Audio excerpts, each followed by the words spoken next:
All right, let's have a look how we can post to Classroom and have a look at all the different parts of a Classroom post. So I'll jump into my demo Classroom up here. The top of us, of course, is our Stream tab, which is where everything, just a whole lot of everything is. Then we have our Classwork tab, which is where our work lives. Our People tab, which shows the people in our class, and our Marks tab, which shows the marks that have been created as a result of things we've put in classwork. Now remember, in classwork down the left hand side is where we find the topics, so you can add those topics. When you click on a topic, it will bring everything with that topic to the top. Back to all topics there, history, there we go, all topics. Remember that we can drag things around on our classroom desktop as well to figure out where and in the classwork we want all our things to sit. You'll see there are some here that are labeled as draft. If I click the three dots or the skinny snowman, it'll allow me to edit and also then to post that draft assignment that's there. So we're going to go up the top, we're going to have a look at our big create button there. There is also the Meet link. There is the Google Calendar link, because every classroom has its own calendar. There is a class drive folder where all the work that you post on here goes to live. And also back on our stream page is another way to access Meet, which is there. You click on that, students will access it. They will wait in the waiting room until a teacher or a co-teacher joins the Meet to kick it off. There is the class code down there for joining. So that's really quickly a look around all the different bits of Classroom. So let's go up here to our big old create button, click on that, and it drops down and lets us know the different things that we can create. So an assignment, a quiz assignment, a question, some material, which I kind of think about as a handout, if you like. Then down the bottom, we also have reuse our post, and then we can create a new topic down there if you want to add to our topics on the left. So for this one, I'm going to create an assignment. I click on my assignment tab, it will open up. Let's drag that down a bit. So we will go up to our assignment, and that will allow us to create a new assignment. So the title is Research, or whatever you want to call it, obviously. So our instructions go here.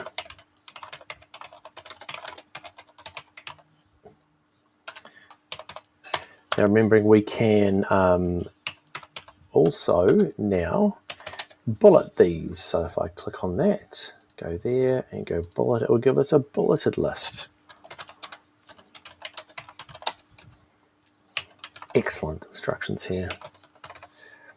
So that is our list of things. Now I generally would put my instructions into the task itself and just have some real brief instructions there, but of course it's entirely up to you how you will set that up. So I can also bold some things on there as well, and if I want to, I can italicize those. So there's my instructions there. Now down below this we have add a drive file.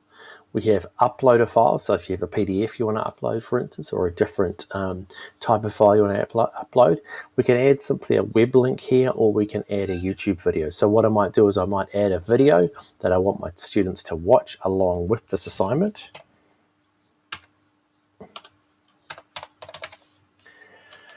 Let's do a quick search. There we go, spelled that completely wrong, didn't I? Let's add that video there. So there is a video of Quokka, the happiest animal in the world. I'm then going to grab my assignment sheet that I have created for my students from my drive.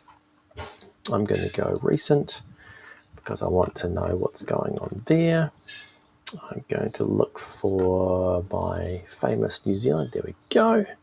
Drop that on there. Now we've added a document. I have a video there for the students to watch also. I can go across to here on the right and I can choose how I want that to be. So either the students are going to view that file or they can edit the file. Now, keynote here is they're going to edit the same file.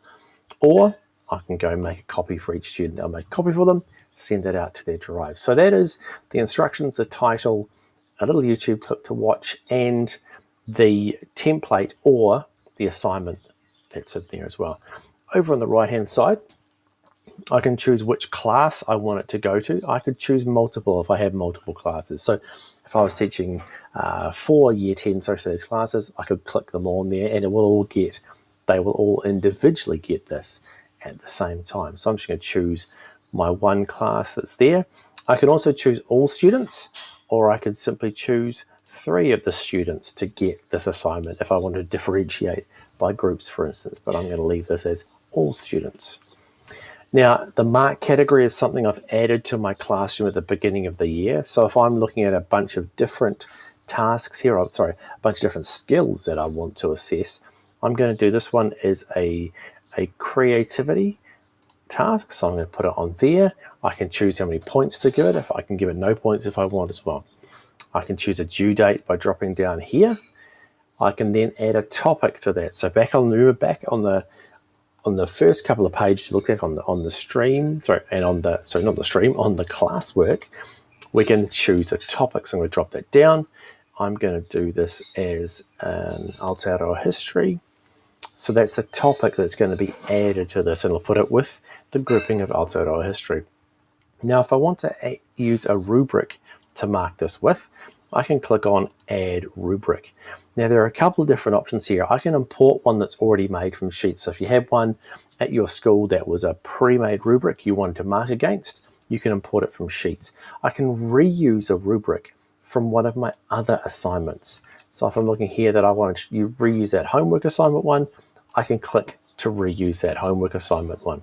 I can preview it and have a look at it and go, research skills and mapping skills, that's not really the one I actually want, so I'm going to close that one. If I go rubric and I go reuse rubric, I have a look at mine again, think, is there anything else I can use here? Research on Waitangi, let's have a preview of that one. How well do you research? That's not a great one either, so let's go make a new rubric. So I'm going to go rubric, create.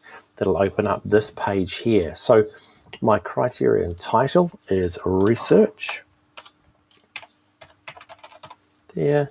I can give it a description. I could probably spell that correctly, shouldn't I? Here we go. Research. How well do you? So there we go. I'm going to put a little description in there. Now for 1 point, I'm going to say met expectations. Then I'm going to go for 2 points, above expectations. Now remember, you can add any descriptors that you use here, or any standards-based marking you use as well, and above expectations. Oh, no, I'm going to say comprehensively.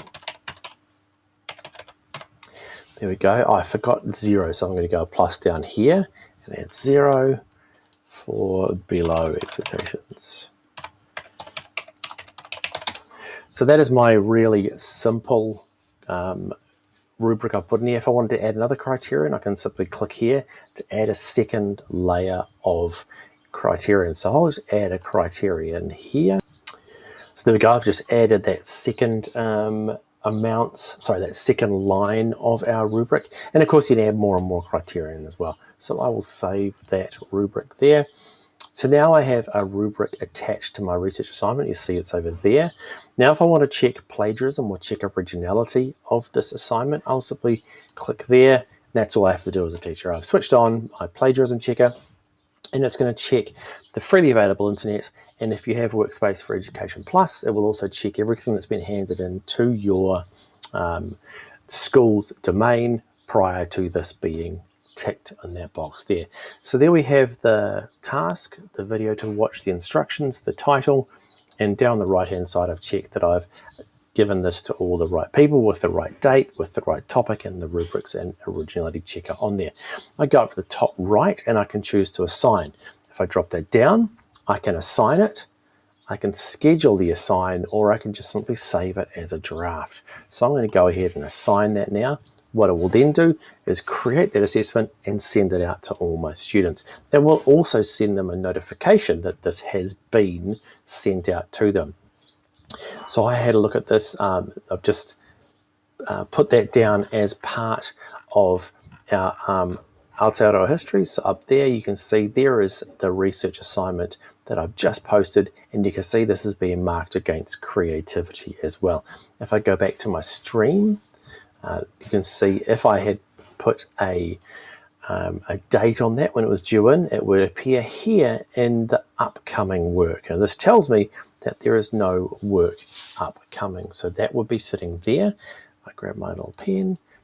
So here is where the upcoming work would be sitting if there was any work due in. So the students will get that as a reminder for them. Let's just clear that again. So if we go back to the beginning, back to the beginning. If we go back to my main page here, we go, I'll click back there. It will take me back to my demo classroom main page. If we hit the 3 lines there, it's going to give us our classes. So I'll click on that, and you can see here is our classes page. There is also up the top there to review. Now, as a student, it will give you the work that is due for you. So these are the work here. Now, these ones I haven't put dates with, so you don't have those due dates showing up. But it does also, this is for me, for my review. This is my reviewed, so the ones I have marked and handed back. I go back to my 3 lines, I go to my calendar, or I can simply jump back into my classroom. So that's how we can post some work for students to pick up. It will now appear in our classwork. It will also appear on our marks page. So that'll sit in there with my research assignment down here that I have just posted for my students. My students will get a notification, and also it will be posted in there ready for them to hand it in. Now, if students decide to hand some work in without running an originality checker, because when a student hands in their assignment, they can also run an originality checker before they hand it in. Let's grab this little screenshot here. This is an example of what the student sees if they turn it in without running their own originality check. So they can run it first, fix up their mistakes, run it again, and then hand it in once it's done. So this is saying to the student, hey, you haven't run your originality check yet. Do you want to? So you can go turn it anyway. Yep, sweet as, doesn't matter. Or you can go cancel, run the checker, and then hand it in. If we have the next little shot over here, it shows a student's view of that assignment that's been posted. So it's the title at the top, creative thinking. On the attached doc, so there is my instructions. Here is the rubric that they see. Then over on the right-hand side, they click the top to open it. The original reports are already on there. They can just click run to run that. Now, if there is some other work they want to hand in as well, they can click on the add or create button, and they can upload some other work. So it might be the doc at the top, plus it might be a picture or a video clip or whatever they want to hand in. Down the bottom right here are some private comments, and that's what you add when you're marking this work. So that's a little overview of how to post some work to Classroom that will make a copy for everyone, that will also have the originality checker switched on, and a rubric there available for them. So hopefully that helps you understand how to post your work to Classroom.